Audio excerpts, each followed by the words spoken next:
오늘 우리에게 주시는 하나님의 말씀은 마태복음 제 10장 40절에서 42절까지 있는 말씀입니다. 마태복음 제 10장 40절에서 42절까지 있는 말씀, 신약성경 16페이지에 기록된 말씀, 기록된 계시의 말씀을 제가 봉독할 때에 하나님께서 여러분 모두에게 주의 음성으로 들려주시기를 바랍니다. 너희를 영접하는 자는 나를 영접하는 것이요, 나를 영접하는 자는 나를 보내신 이를 영접하는 자이니라, 것이니라. 선지자의 이름으로 선지자를 영접하는 자는 선지자의 상을 받을 것이요, 의인의 이름으로 의인을 영접하는 자는 의인의 상을 받을 것이요, 또 누구든지 제자의 이름으로 이 작은 자 중 하나에게 냉수 한 그릇이라도 주는 자는 내가 진실로 너희에게 이르노니 그 사람이 결단코 상을 잃지 아니하리라 하시니라. 아멘. 여러분들 축복합니다. 우리 서로 축복하시죠. 당신은 하나님의 완전한 작품입니다. 옆에 분 축복하세요. 네.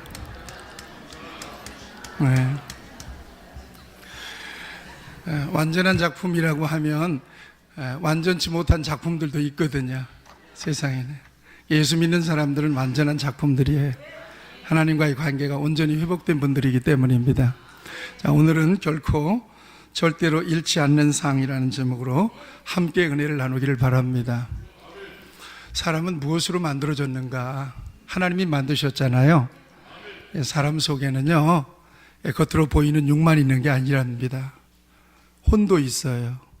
그 다음에 중요한 것은 영이 사람에게 있어요. 사람은 하나님이 영적인 존재로 만들었단 말이에요. 이 육신은 재료가 흙이에요. 정확하게 말하면 아담이라고 하는 말은 흙이라는 말이에요. 아다마라고 하는 말은 티끌이라는 말이에요. 티끌. 흙 가운데서도 좋은 흙이 있고 별로 안 좋은 흙이 있는데, 이 티끌은 별로 안 좋은 흙이에요. 육신의 재료가 그렇게 좋은 건 아니에요. 그리고 이 속에 혼이 있어요. 그 다음에 하나님은 자기의 생기를 코에 불어넣으셨어요. 비로소 사람이 된 거거든요. 이렇게 3분설로 얘기하기도 하지만 또 어떤 경우는 영혼과 육체 이렇게 2분설로 얘기하기도 하죠. 주로 우리가 볼 수 있는 것은 육신이에요. 육신. 그래서 사람들은 이 겉 육신을 굉장히 신경 많이 쓰죠. 왜? 사람들이 보니까 그렇습니다. 관리가 필요해요. 육신은 세 가지로 관리가 필요하다고 생각해요. 하나는 절대적으로 먹어줘야 돼요. 먹는 것 때문에 이 육신은 병들 수도 있고 건강할 수도 있어요. 그 다음에는 청결하게 씻어줘야 되죠. 오늘 아침에 여러분 깨끗이 씻으셨잖아요. 특별히 오늘 교회 나간다, 오늘 하나님 만난다, 관리를 해주시는 거거든요. 깨끗이 씻고 그 다음에 발라주고 바르셨잖아요, 그죠? 어떤 경우는 또 샤넬 남바 5 한 번씩 딱딱 쳐주고 그러면 관리가 되는 거죠. 두 발도 여러분 관리를 해야 되잖아요. 저는 오늘 이 두 발이 조금 특이하죠? 딱 붙었죠? 하이 칼라로. 평소답지 않죠? 이렇게 머리 모양을 하니까 상당히 생각도 점잖해지는 느낌이 있네요. 네. 그 다음에 치장해줘야 되거든요. 단장하는 부분이에요. 깨끗이 청결하게 씻고 그 다음에 단장하거든요. 철을 따라 옷을 갈아입어야 되고요. 기왕이면 멋지고 아름다운. 그러고 보니까 육신에 투자하는 정성이 대단해요. 우리가 세상에서 가지고 있는 여러 가지 그 물질 자원들을 상당히 많은 부분 이 육신, 보이는 이 육에 투자를 해요. 대부분 그런 것 같아요. 특별히 여러 가지 투자 가운데서 이 먹는 투자는 굉장히 중요한 투자예요. 왜냐하면 생존의 문제가 걸려 있는 거기 때문에 그렇습니다. 천하 없어도 안 먹으면 육신은 쇠잔해버려요. 쇠잔한다는 말은 시들어버린다는 얘기예요. 또 먹지 말아야 될 것들을 계속 먹잖아요. 그러면 당연히 육은 병들게 돼 있어요. 하나님 병 고쳐주세요 그러고는 자꾸 담배 먹고 술 먹고 그러면 그 기도는 절대 응답될 리가 없을 거예요. 담배부터 끊으세요. 술부터 끊으세요. 그리고 하나님 앞에 건강을 달라고 해야 될 것입니다. 육신이 필요한 것들이 있단 말이에요. 이런 것들을 적당하게 먹는 것이 굉장히 중요하거든요. 참 사람은 신비하게 만들어졌어요. 안 먹어도 병들고 죽고요. 많이 먹어도 병들고 죽어요. 가끔 그런 생각을 해요. 왜 하나님은 무제한으로 먹게 만들어 놓지 않으셨을까? 제가 하는 거예요. 왜 하나님은 맛있는 거 있으면 무제한으로 좀 갖다 먹게 놔두지 배가 부르면 도저히 먹을 수가 없게 만들었어요. 우리 어제 경험했죠? 잔치집에 가서 저는 4접시를 먹었는데 한 번 더 가고 싶은데 도저히 배가 허락이 안 돼요. 아침을 굶고 갔는데도. 그리고 또 하나 허락이 안 되는 게 우리 교인들이 눈치가 봐줘요. 도대체 목사님의 도대체 밥통이 얼마나 크길래 4번 갔다 왔는데 또 갔다 와. 참 신비하게 만들어졌어요. 그러면 이거 있어요. 굶어서 배고파서 괴로운 것도 있지만요, 많이 먹어서 배불러서 괴로운 고통이 있어요. 찢어지는 아픔이 있거든요. 그러면서 위장이 커진 거예요. 여러분 밥 많이 먹고 여러분 아무거나 음식을 잘 먹는 사람들 이거 고통을 다 감내하고 이렇게 만들어 놓은 거기 때문에 존중해 주세요. 여러분들은 흉내를 내도 못 냅니다. 네. 그런데요, 요즘 먹을 것들이 참 넘쳐나잖아요. 놀라운 통계가 있어요. 식당에서 음식을 사람들이 만들어 먹고요, 버리는 음식이 24%가 된대요. 4분의 1이 버리는 거예요. 1년에 이 음식물을 처리하는 비용만 해도요 6조 원. 이 버려지는 음식을 값을 이렇게 내보니까 6조 원이나 된다는 거예요. 6조 원. 6조 원. 우리가 먹고 내버리는 것들이, 그걸 가격으로 환산해 보니까 1년에 6조 원이 6조 원. 98% 이상이 냉장고에 있던 음식을 그냥 버려본 경험들이 있는 거예요. 저는 어떤 음식이든지 참 잘 먹지만 한 가지 정말 속상한 것은 쉬어서 상해서 버리는 음식이에요. 제가 이렇게 몸이 커진 이유도 웬만하면 다 배 아프더라도 먹어버리지 그냥 버리는 음식은 없어요. 그냥 조금 아파도 그냥 먹어버려요. 이걸 어떻게 버리냔 말이에요. 그런데 꼭 한 숟가락 두 숟가락 남기는 사람들이 있더라고요. 이거 버려지는 것들이거든요. 저는 어릴 때부터 이렇게 음식 버리는 것에 대해서 엄격한 교육을 받았어요. 우리 아버님이 그랬어요. 어느 날 우리 아버님이 오셔서 하나님께서 이 나라를 축복하기가 굉장히 곤란할 거다. 왜 그러냐 그랬더니 하수구에서 쏟아져 나오는 쌀밥이 그렇게 많고 생쌀이 쏟아져 나오는 생쌀이 그렇게 많더라는 거예요. 이걸 보고 놀래면서 하나님이 어떻게 이 나라를 축복하시겠느냐는 거예요. 아마 그런 영향을 받았던 것 같아요. 버려지는 음식은 싫어요. 웬만하면 국물도 다시 밥 한 그릇 말아가지고 그놈 재사용해서 먹는 거지. 왜 음식을 버립니까? 멀쩡한 음식을 왜 버려요? 맛없다고요? 거기다가 조금 고추장 붓고 조금 설탕만 타고 하면 재사용해서 먹을 수 있는 것들이거든요. 여러분, 이런 먹을 것이 넘쳐나는 시대에 너무 먹어서 음식물 처리 비용이 어마어마하고 남아 돌아가는 음식을 모아보니까 6조 원 정도나 돼. 이 작은 나라에서 그리고 먹고 찌니까 그냥 막 일부러 가서 뛰잖아요. 이거 뭐 한다는 거예요? 다이어트 하는 거예요. 이 다이어트 비용까지 합하면 어마어마할 거란 말이거든요. 그런데 아이러니하게도 이 지구상에는 굶어 죽는 사람이 너무 많아요.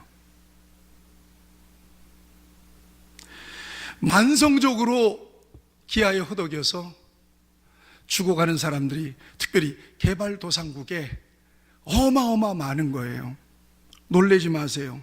매일 죽어가는 어린아이들이 1만 8천 명이에요. 매일. 이런 불합리가 어디 있어요? 어디서 너무 많이 먹어서 살 빼느라고 난리고, 어디는 물 한 모금 밥 한 그릇이 없어서 쩔쩔매고 눈이 휑휑하니 들어가가지고 죽어가는 사람들이 있는 거예요. 그러면 우리가 남는 것 조금 이렇게 덜어주면 그 사람들은 생명을 연명할 수 있거든요. 이런 운동들이 특별히 우리 믿는 사람들을 통해서 이루어져야 된다고 믿는 것입니다. 육은 양식이 필요해요. 음식을 못 먹으면 육은 반드시 병이 들거나 쇠잔해버리고 말거든요. 그러면 육신에는 그런 것들이 필요하고, 또 이 혼에는요, 혼에도 필요한 것들이 있어요. 채워져야 될 것들이. 정서적인 안정감, 이것은 혼이 필요로 하는 거예요. 특별히 사랑을 받을 때 마음은 편안해져요. 그 누군가에게서 조건 없는 사랑을 받게 될 때 그 사람은 굉장히 마음이 안정되죠. 정서적으로 건강한 사람들은 보면 어릴 때부터 그 같은 사랑을 받고 존중을 받았던 사람들이었음을 알 수가 있어요. 관계 속에서 정서적으로 편안하고도 따뜻한 관계 속에서 우리는 정서적인 소위 혼의 편안함을 받습니다. 그것뿐만 아니라 아름다운 음악을 듣거나 열심히 노력해서 어떤 자아 성취를 이루었거나, 또 재미있는 영화 한 편을 보면서 막 한가라지게 웃었거나, 이럴 때 혼은 굉장히 즐거워하죠. 문화적인 욕구, 이런 것들이 채워질 때 혼은 즐거워하고 좋아합니다. 이제 영상을 통해서 잠깐 보겠습니다만, 우리 제자들이 제주도에 가서 3박 4일을 있었어요. 너무나 행복했어요. 성전에서 기도하는 것도 너무 좋지만 서로 마음을 같이 하는 믿음 안에서 한 형제 자매들이 같이 여행을 하니까요, 또 다른 차원의 힐링이 왔어요. 너무 행복하고 좋았어요. 은혜로웠어요. 그럴 때 우리의 혼이 회복이 돼요. 편안하게 쉼이 된단 말이에요. 그런데 이 육신의 욕구와 이 정서적인 욕구는 다 있습니다. 연결이 되어 있어요. 몸이 병들면요, 아무리 아름다운 음악이 들려줘도요, 그 음악이 아름답게 안 들려요. 병들고 몸이 움직이기가 정말 힘든데, 어머니, 제가 유럽 여행 끊어놨어요. 어머니, 여행 갑시다. 이제는 아니에요. 만사가 귀찮아져 버리고 말죠. 영과 혼은 그렇게 다 있어요. 다 건강해야 돼요. 그런데 인간에게는 이 같은 육적인 필요와 혼에 대한 어떤 필요만 채워져서 인간이 행복할 수는 없습니다. 예수님도 말씀하셨어요. 사람이 떡으로만 사는 것이 아니다. 하나님의 입에서 나오는 모든 말씀으로 사는 것이다. 그러니까 하나님의 입에서 나오는 모든 말씀이라고 하는 것은 영적인 필요예요. 말씀드렸잖아요. 태초에 하나님이 천지를 창조하시고 마지막 날에 사람을 만드셨어요. 그 코에 생기를 불어넣었더니 사람이 생명이 됐어요. 생기를 불어넣었다는, 생기라고 하는 것은 하나님의 기운이에요. 사람은 하나님의 형상대로 만들어졌잖아요. 하나님의 형상이라고 하는 말은 첼렘이라는 말이에요. 이것은 겉모습을 얘기하는 게 아니에요. 하나님의 속성이 사람 안에 들어와 있는 거예요. 이게 뭐냐? 영혼이에요. 그런데 이 영혼이 일그러지게 된 거예요. 깨져버린 거예요. 어두워져 버리게 된 거예요. 뭐 때문에 그랬죠? 하나님이 명령하신 그 금원을, 하나님의 명령을 사람이 어겼어요. 하나님과의 맨 처음 세워진 계약을 사람이 사탄의 유혹을 받아 깨뜨려 버리고 만 거란 말이죠. 그 순간 하나님과의 관계가 문제가 생겨버렸어요. 영혼이 어두워져 버렸어요. 그래서 그렇게 친밀하던, 언제나 함께 있으면 좋았던 하나님이 두려워지기 시작한 거고, 그래서 하나님의 낯을 피해서 숨어버리고 만 거예요. 바로 그 부분이에요. 사람은 육신의 필요가 채워졌다고 행복한 것도 아니고요, 혼의 필요가 채워졌다고 행복한 게 아니에요. 가장 중요한 거예요. 사람의 사람됨의 가치, 인간의 최대 행복의 조건, 이것은 바로 영이 회복되는 거예요. 영이 회복된다는 것은 뭐냐? 하나밖에 없어요. 뭐죠? 예수 믿는 거예요.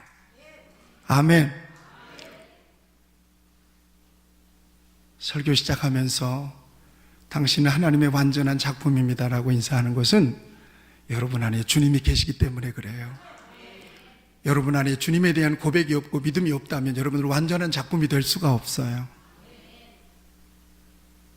내 안에 주님이 계십니다. 같이 하시죠. 내 안에 주님이 계십니다. 아멘. 고린도전서 13장 5절, 너희가 믿음이 있는가 너희 자신을 시험하고 확증하라. 그리스도께서 너희 안에 계신 줄 알지 못하느냐. 그렇지 않으면 너희는 버린 자니라. 주님 우리 안에 계세요. 따라서 일그러진 하나님의 형상이 회복된 거란 말이에요. 깨어진 하나님과의 관계가 회복된 거란 말이에요. 이게 안 되면 인간은 행복이 없어요. 짐승은 먹을 것 주고, 조건 잘 집 만들어주고, 빼빼로 간식 주고, 산책만 좀 시키면, 사람이 귀찮게 건들지만 않으면 행복해요. 짐승은 그래요. 강아지를 켜보니까 영적인 기능이 없으니까. 여러분 강아지가 기도하는 거 봤어요? 얼마 전에 제 조카가 미국에 있는데 우리 강아지가 기도하고 있어요. 그러고는 이렇게 하고 뭘 붙잡고 눈을 찔끗이 정말 기도하는 지 강아지 사진을 올려놓고 기도하고 있다고 그러는 거야. 여러분 그거 기도하는 거 아니에요. 만사가 귀찮든지 아니면 먹을 것 달라고 지금 그러고 쇼를 하고 있든지 둘 중에 하나예요. 짐승은 영이 없기 때문에 하나님을 찾을 수가 없어요. 아무리 고등동물 유인원이라 할지라도 그건 짐승으로 만들었어요. 사람의 훈련으로 사람 비슷한 모양을 내고 행동을 해도 그거는 짐승일 뿐인 거예요.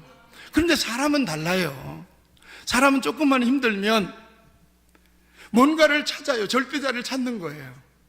그 절대자가 하나님인데 하나님 아닌 것을 절대자처럼 찾는 거거든요.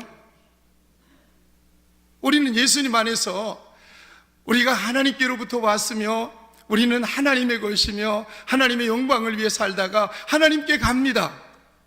이 고백을 가지고 살기 때문에 저와 여러분들에게는 영혼이 회복된 사람들이지만 그렇지 않고 다른 종교를 가졌거나 아직 불신하는 사람들은 아직 하나님을 발견하지 못한 거예요. 그렇기 때문에 무엇을 해도 절대 만족이 있을 수가 없어요. 돈 많이 가졌다고요? 천만의 만만의 말씀이에요. 돈은 육신이 필요로 하는 거예요. 혼이 좋아하는 거기도 해요. 그런데 이 돈을 가졌으므로 더 불안한 것을 여러분들 혹 못 느껴보셨죠? 안 가져보셨으니까. 그럼 여러분들의 마음속에는 야, 오늘 로또나 좀 맞아보자. 혹시 여러분들 가운데 로또 복권 사놓고 대리만족하고 계시는 분들 계십니까? 저도 그래 본 적이 있어요. 그 제가 산 것은 아니라 어느 집사님이 저에게 로또 사가지고는 2장을 선물로 줬는데 일주일은 따뜻했어요. 혹 맞을까봐. 그리고는 봐지더라고요. 번호가 맞춰지더라고요. 안 맞아요. 여러분, 그래서 혹시 그거 로또 맞으면 정말 내 인생 역전되는 겁니까? 그렇지 않아요. 그때뿐이고 오히려 가졌기 때문에 평범하게 살 때보다 더 엄청난 고민이 밀려오죠. 잠 못 자요. 혹 안산을 떠날 수도 있고 사동을 떠날 수도 있어요. 그러면 여러분 생각해 보세요. 여러분들의 그 육신을 위해서 엄청난 투자를 하잖아요. 그럼 여기에 참 만족이 있습니까? 그렇지 않습니다. 좋은 영화를 봐도 그때뿐인 거예요. 그때뿐인 거예요. 절대 만족이 있을 수가 없어요. 왜 그러냐? 영적인 소외 때문에 그래요. 인간의 행복은 물리적 가치에 있는 것이 아니에요. 인간의 행복은 환경이나 조건에 있지 않습니다. 그거 제가 늘 말씀드리죠. 인간의 행복은 관계 속에서 일어납니다. 특별히 하나님과 내가 친밀하게 만날 수 있어야 합니다. 아멘도 없네. 같이 해볼까요? 하나님 아버지, 여기에서 우리는 행복해요. 불안 요소가 여기에서 극복이 되는 거예요. 그래서 무엇보다도 사람에게 절실한 것은 그리스도 예수예요. 영적인 필요예요. 양식도 영혼은 영적인 양식을 먹죠. 호흡도 영혼은 영적인 호흡을 하는 거예요. 이게 뭐예요? 기도하는 거예요. 이래야 사람은 완전하게. 그래요. 좋아. 그러면 사람은 몸도 건강해요. 감사합니다. 그 다음에 정서적으로도 사는 집이 있고요. 또 우리 가족들 관계에도 편안해요. 또 인간관계도 원활해요. 또 그 누군가의 사랑을 받기도 하고 사랑을 주기도 해요. 혼도 만족하고 있어요.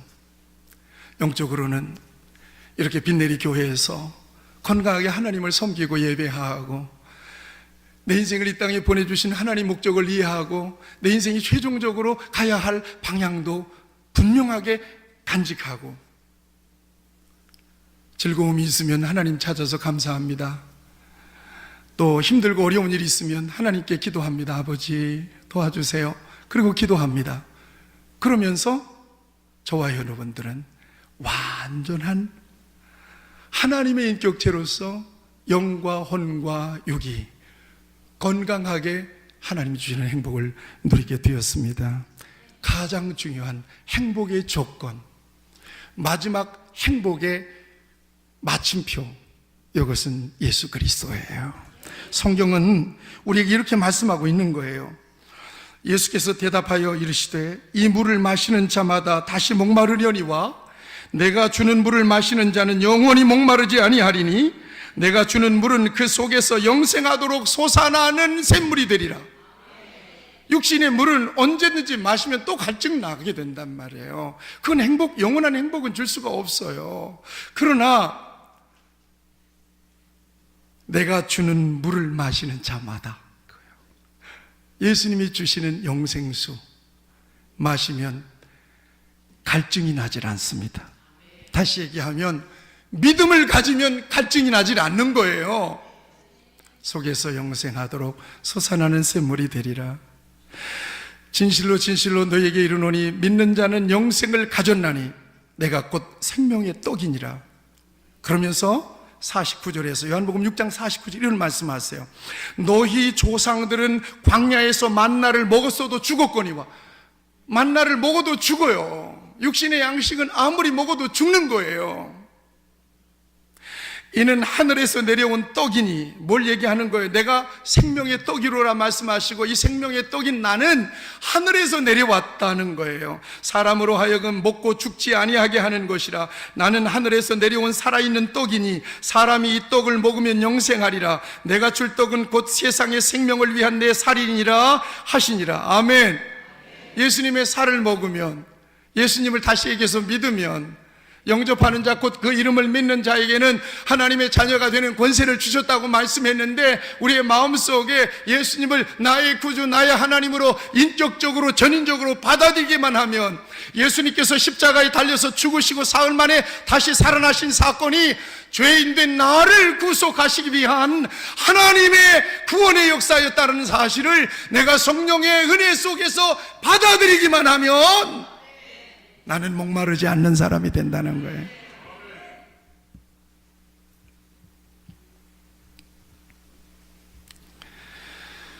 육신의 떡도 필요하지만 인간에게 가장 절실하고도 절대적인 떡은 바로 생명의 떡이신 예수 그리스도예요.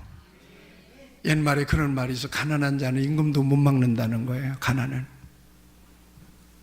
궁극적으로 사람에게 필요한 것은 덜 먹어서 메말라 있든 많이 먹어서 비대해하든 어떤 사람이 됐든지 간에 궁극적으로 사람에게 필요한 것은 영적인 양식이에요. 복음이에요. 아멘. 예수님은 믿어야 되는 거예요. 가장 불쌍한 사람은 예수 안 만난 사람이에요. 그 사람은 천하를 다 거져도 부럽지 않아요. 예수 잘 믿는 우리 빈내리 교회 성도가 가장 하나님께 복을 받은 사람이죠. 왜냐하면 세상에서 72호 강건하면 80인 이 세상에서의 인생으로 내 인생이 끝나는 것이 아니기 때문에 그래요.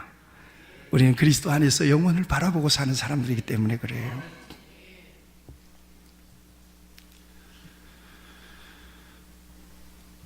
저는 어쩌면 이 세상의 풍요와 빈곤이 교차하는 이 아이러니한 세상 속에서 진정으로 인간이 이것이 없어서 죽어간다 라고 얘기할 때 그것은 육신의 떡만은 아니라고 생각해요.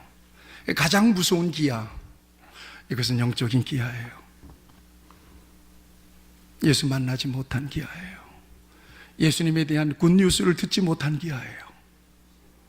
예수님을 만나지 못한 영적인 기아. 오늘 이 세상에 너무나 많아요. 이 사동 지역에도 많아요. 저 사람 돈 벌어서 어쩌다가 그야말로 시쳇말로 운이 좋아서, 운이라는 표현은 우리 기독교 용어가 아닙니다만, 저렇게 집장만 하고 떵떵거리게 살고 술술 인생 문제가 잘 풀려나가고 참 부럽기 그지없네.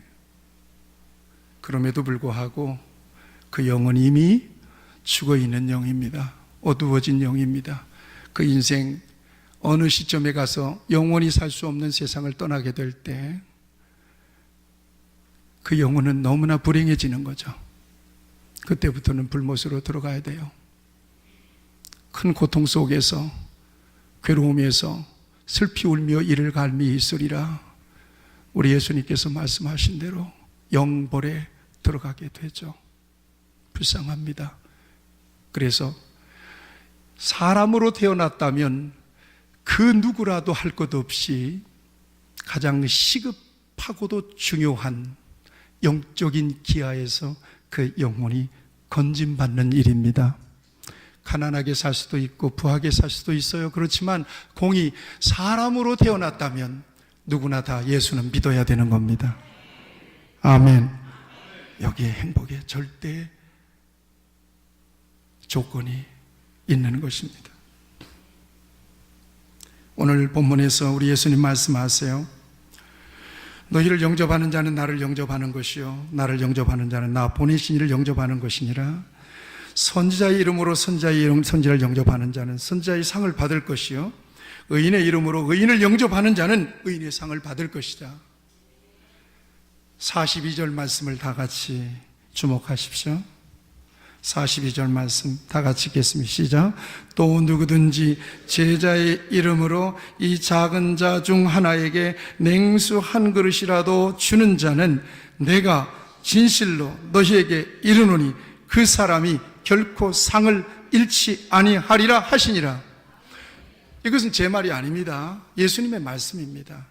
결코 상을 잃지 않을 것이다. 그 사람이 상을 잃어버리는 일은 절대 없을 것이다. 그 사람은 내가 반드시 기억할 것이다. 반드시 그에 따르는 상을 주게 될 것이다. 이건 예수님의 약속입니다. 그러면 지극히 작은 자는 뭘까? 냉수는 뭘까요? 냉수라고 하는 것은 지극히 작은 단위의 도움이에요. 냉수라고 하는 것은 그렇잖아요. 세상에서 어쩌면 지금은 모르겠습니다만은 가장 흔한 게 물 아니겠어요? 그런데 물이 없으면 사람은 갈증 때문에 죽는 거거든요.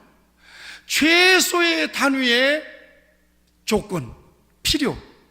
그렇지만 없으면 죽는 거. 이게 물입니다. 냉수가 그런 거예요. 이 냉수가 필요한 갈증을 느끼는 사람들이 있다는 것입니다. 그 필요를 채워주는 사람, 그 어떤 사람이든지 그 상을 잃어버리지 않을 것이다 라고 말씀하고 있는 거예요. 그러면 지극히 작은 자, 이 냉수가 필요한 지극히 작은 자는 누굴까요? 냉수와 관련지어서 생각해 보니까 냉수가 필요한 사람이에요. 어쩌면 가장 흔한 물도 없는 사람이에요. 소외된 사람의 대명사죠. 이 지극히 작은 자라고 하는 것은 어린 아이를 이야기할 수도 있겠지만 그렇지 않아요. 최소한의 삶의 조건도 공급받지 못하는 가난한 사람일 뿐만 아니라 정말 생존의 어려움을 겪는 소외된 이웃이에요.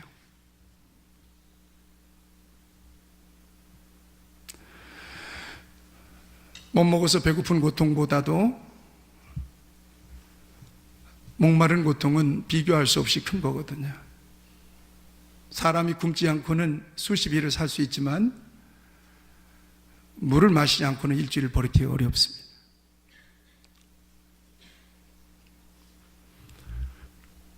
하나님은 그 누군가 정말 큰 게 아니다, 작은 것이다. 그렇지만 절대적인 거다. 이게 없으면 죽을 수 있는 거다. 이것을 주는 사람, 나눌 수 있는 사람, 그 사람을 기억하시겠다는 것입니다. 그리고 그에게 상을 주시겠다고 말씀하고 계십니다. 마태복음 25장에도 보면 예수님이 마지막 심판에 비유해서 그런 말씀을 주고 계세요. 내가 줄일 때에 너희가 먹을 것을 주었고, 목마를 때에 마시게 하였고, 나그네 되었을 때에 영접하였고, 헐벗을 때에 옷을 입혔고, 병들었을 때에 돌아보았고, 옥에 갇혔을 때에 와서 보았느니라. 이에 의인들이 대답하되 주여 우리가 어느 때에 주께서 줄이신 것을 보고 음식을 대접하였으며 목마르신 것을 보고 마시게 하였나이까?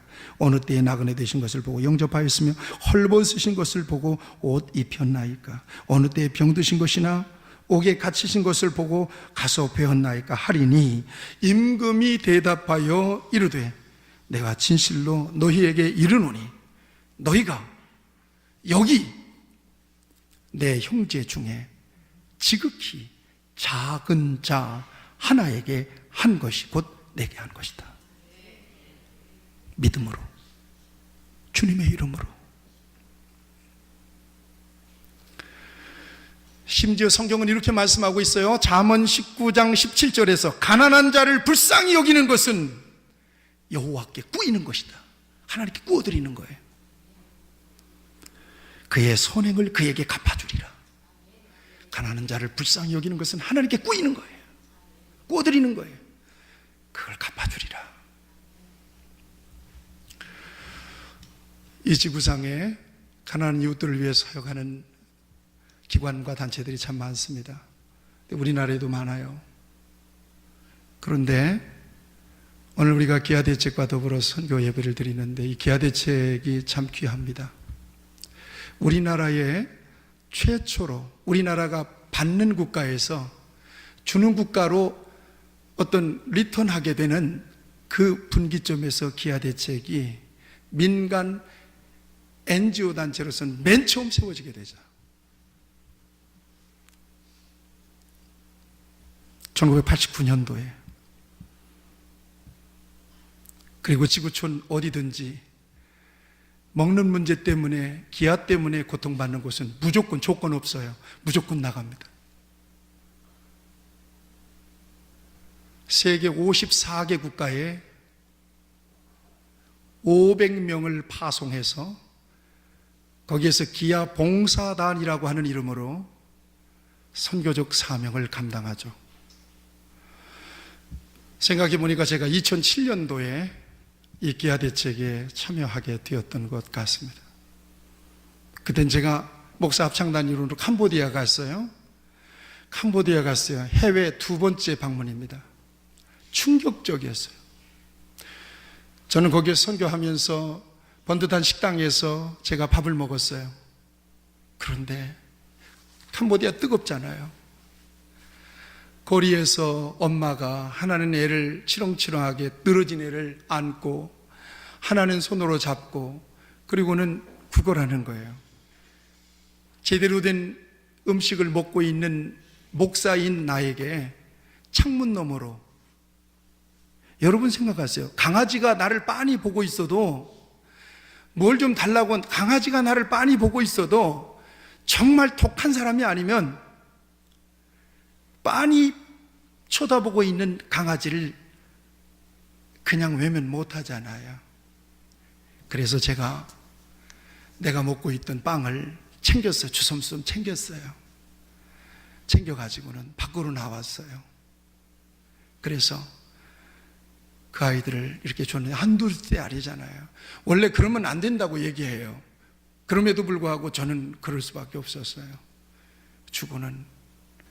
그런데 한 놈이 내 걸 하나 받아가지고는 어디다가 숨겼는지, 그놈이 맞아요. 숨겼는지, 어디다 숨겼는지 또 와서 빈손으로 또 달라낸 거예요. 그것뿐만 아니라 제 속에 내 있는 캄보디아 돈으로 바꾼 돈을 전부 다 털어서 줘버렸어요. 아이들 다. 그거 하지 말라고 하는 걸 그렇게 했어요. 그리고 나서 돌아와서 그때의 상황을 떡과 복음이라고 하는 시로 적어서 인터넷에 올렸어요. 그랬더니 참 반응이 뜨거운데, 그 인터넷에 올렸던 시를 본 분이 기아대책 지금 부회장으로 계시는 전흥림 목사님이세요. 저를 찾아왔어요. 목사님, 너무나 시가 우리 기아대책과 너무나 맞습니다. 목사님, 기아대책의 이사로 참여해 주시고 함께 기도해 주시죠. 그때부터 참여한 게 기아대책 2007년도부터예요. 별로 존재감도 없고 많은 것들을 기아대책에 후원하지 못하고 있지만, 그러나 항상 저는 기아대책이 참 귀한 일을 하고 있구나, 너무나 투명하고, 제가 재작년에 인도 뭄바이에 가서 놀랬어요. 지금도 생생해요. 가장 못 사는 데예요. 그렇게는 살 수가 없어요. 생존에 엄청난 문제가 있는 데예요. 제2의 도시라고 그러는데 인도에 요만한 방에 8사람 살아요. 냄새나고 빛이 하나도 들어오지 않아요. 다 뭔가 수인성 병에 걸려 있어요. 애들은 또 얼마나 많이 낳는지요.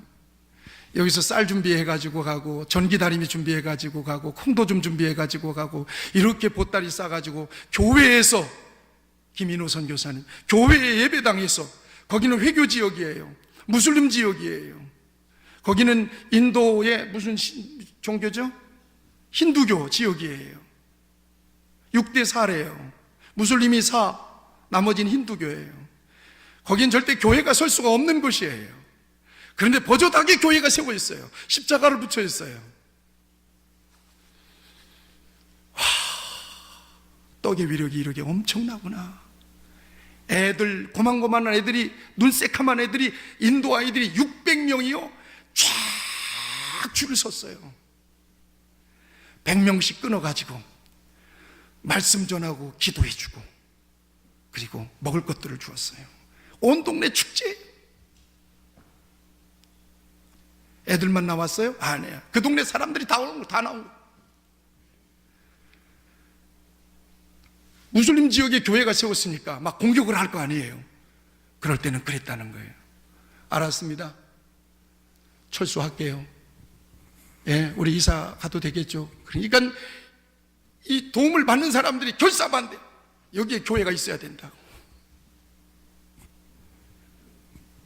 떡의 위력을 저는 거기에 실감했어요. 떡을 타고 복음이 흘러가는 것을 봤어요. 그리고 너무나 투명했어요. 1.1획도 하나만 말씀드릴까요? 제가 이번에 저 제부도에서 열리는 기아대책 가족 수련회 첫 번째 개회 설교를 했어요. 저한테 사례비를 준대요. 계좌번호를 달래요. 그래서 적어줬어요. 한참 만에 왔는데, 여러 루트를 통해서 한참 만에 왔는데 20만 원이 아니에요. 제 사례비에서, 강사비에서 세금 다 떼고 18만 얼마인가로 왔어요. 거기서 난 또 한 번 놀랬어. 아, 정확하구나 이거. 그래서 제가 정말 귀하다. 다른 NGO 단체는 떡만 주지 복음은 안 들어가요. 그러나 우리 기아대책은 복음 전하는 기관이라 제가 너무 귀하게 여겨요. 오늘 하나님께서 저와 여러분 모두에게 은혜를 주시고, 우리가 비록 작은 교회일지라도 정말 하나님 앞에서 상을 잃어버리지 않을 수 있는 그런 좋은 일을 한다는 마음으로 참여의 의의를 가지시면서 참여하실 때 하나님은 저와 여러분들과 우리 교회 위에 놀라운 은혜를 주실 줄로 믿습니다. 기도하시죠. 하나님, 오늘 귀한 아버지 하나님, 말씀을 통해서 우리 모두에게 진정으로 사람이 필요한 것이 무엇인지를 가르쳐 주셨습니다. 하나님께서 은혜를 주셔서 하나님께 온전한 사람으로 하나님이 주시는 복을 누리게 도와주시고, 정말 다 좋은데 예수님만 만나지 못한 그런 영혼들에게 그리스도의 복음을 증거할 수 있는 아름다운 기회가 우리에게 있사오니, 하나님 귀한 역사에 아름답게 쓰임받는 우리 귀한 성도들이 다 되도록 은혜를 부어 주옵소서. 예수님의 이름으로 기도합니다. 아멘.